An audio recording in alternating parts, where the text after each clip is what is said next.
Breaking news చూస్తున్నాం. Voter పై దాడి చేసిన కేసులో తెనాలి మాజీ ఎమ్మెల్యేకి అన్నాబత్తుని శివకుమార్ నోటీసులు జారీ అయ్యాయి.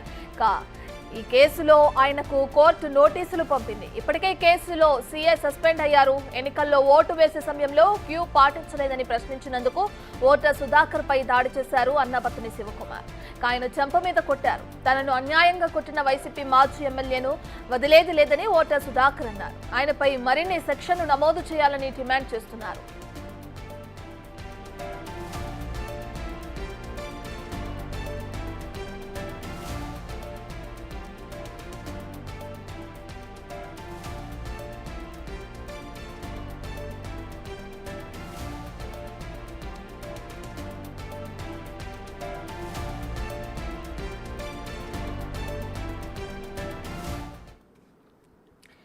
ఇక ఎన్నికల సమయంలో ఓటర్పై దాడి చేసిన కేసులో అటు ఎమ్మెల్యే అన్నాబత్తుని శివకుమార్ కి నోటీసులు జారీ చేసింది కోర్టు. అయితే దీనికి సంబంధించి పూర్తి డీటెయిల్స్ మా ప్రతినిధి శివశంకర్ అందిస్తారు.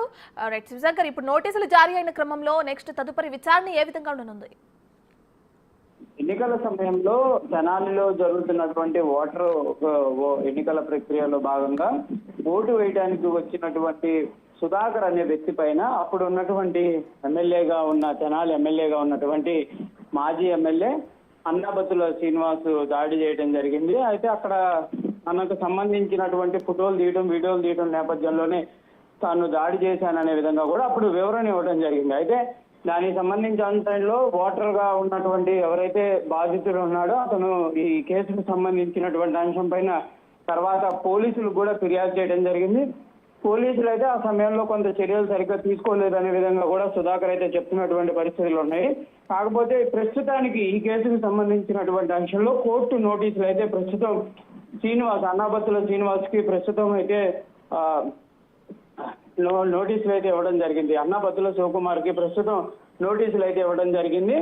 ఈ కేసుకు సంబంధించి విచారణ కూడా డిసెంబర్ 27 2024 మొదటి హీరింగ్ జరుగుతుందనే విధంగా కూడా కోర్టు అయితే ప్రస్తుతం అన్నాబత్తుల శివకుమార్ కి ప్రస్తుతం నోటీసులు ఇష్యూ చేయడం జరిగింది. దాంతో పాటు ఈ కేసులో ఉన్నటువంటి అనేక మందికి కూడా నోటీసులు ఇచ్చినట్లు కూడా తెలుస్తున్నటువంటి పరిస్థితి ఉంది. అయితే ఈ కేసు విచారణకు సంబంధించినటువంటి అంశంలో తెనాలికి సంబంధించి సీఏ కూడా సస్పెన్షన్ కి గురైనటువంటి పరిస్థితులు ఉన్నాయి. ఎందుకంటే కేసు విచారణ అనేది సరిగ్గా చేయబడటం ఆ రోజు ఆ కేసుకు సంబంధించినటువంటి అంశంలో ఆయన సెప్టెంబర్లో ఆయన్ని సస్పెండ్ చేశారు సీఏని. ప్రస్తుతానికి అయితే మాత్రం అన్నాబత్తుల శివకుమార్కి అయితే నోటీసులు ఇచ్చారు. మరి ఈ నోటీసులకు సంబంధించినటువంటి అంశంలో మాజీ ఎమ్మెల్యేగా ఉన్నటువంటి అన్నాబత్తుల శివకుమార్ ఏ విధంగా ముందుకు వెళ్తారనేది చూడాల్సినటువంటి పరిస్థితి ఉంది. కాకపోతే ఓటర్ సుధాకర్ మాత్రం క్లియర్ గా ఈ అంశం చెప్తున్నారు. ఈ కేసు అనేది విచారణ కంపల్సరీగా వేగవంతంగా సాగటంతో పాటు నిష్పక్షపాతంగా సాగాలనే విధంగా నేను కోరుకుంటున్నాను. తమ దగ్గర ఉన్నటువంటి ఎవిడెన్స్లన్నీ కూడా నేను కోర్టు ముందు ప్రొడ్యూస్ చేస్తాననే విధంగా కూడా సుధాకర్ చెప్తున్నటువంటి పరిస్థితి ఉంది. రైట్ సాయి, అయితే ఇప్పటికే చూసుకుంటే ఆయనకి కోర్టు నోటీసులు కూడా జారీ చేసిన క్రమంలో బాధితుడు సుధాకర్ మాత్రం ఇంకా మరిన్ని సెక్షన్ల కింద కూడా నమోదు చేయాలని చెప్పి కూడా డిమాండ్ చేస్తున్నారు. దాన్ని ఎలా చూడొచ్చు అంటారు? అంటే ప్రధానంగా కూడా ఈ కేసుకి సంబంధించి సుధాకర్ మొదటి రోజు నుంచి చెప్తున్నారు తన పైన జరిగినటువంటి దాడికి సంబంధించి అటెంప్ట్ టు మర్డర్ కేసు కింద కూడా సెక్షన్లు పెట్టాలి కానీ పెట్టలేదనే విధంగా కూడా ఆయన ఐజీని కూడా కలవడం జరిగింది. ఐజీకి కూడా ఫిర్యాదు చేయడం జరిగింది.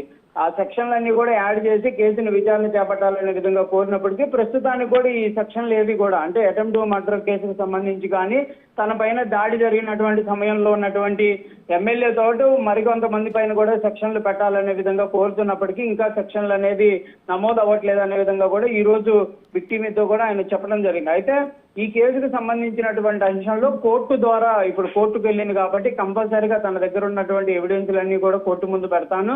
కంపల్సరీగా ఈ సెక్షన్లు ప్రస్తుతం ఉన్నటువంటి సెక్షన్లే కాదు అదనంగా అటెంప్ట్ టు మర్డర్ కేసుకు సంబంధించినటువంటి సెక్షన్ కూడా యాడ్ అయ్యే వరకు న్యాయ పోరాటం చేస్తాననే విధంగా చెప్తున్నారు. దాంతో పాటు ఈ కేసులో శిక్ష పడేటటువంటి అంశాలకు సంబంధించినటువంటి అంశంలో దేశవ్యాప్తంగా కూడా ఎవరైతే పొలిటీషియన్లు తాము అధికారంలో ఉన్నప్పుడు కానీ లేకపోతే తమకు హోదా ఉందనే విధంగా కూడా సామాన్యులపైన దాడులు చేయడం కానీ సామాన్యులపైన అహంకారంగా ముందుకు వెళ్తున్నటువంటి పరిస్థితులు ఉన్నాయి. కాబట్టి ప్రస్తుతం అన్నాబత్తుల శివకుమార్ పైన జరిగే చర్యలు ఏవైతే ఉన్నాయో అవన్నీ కూడా దేశవ్యాప్తంగా కూడా సంచలనంగా మారే విధంగా నేను ఈ కేసుకు సంబంధించి పోరాటం చేస్తాననే విధంగా క్లియర్ గా చెప్తున్నారు. కాకపోతే సెక్షన్లకు సంబంధించినటువంటి అంశం కానీ కేసు వేగవంతానికి సంబంధించినటువంటి అంశంలో పోలీసులు పూర్తిగా సహకరించాలనే విధంగా కూడా కోరుతున్నటువంటి పరిస్థితి ఉంది.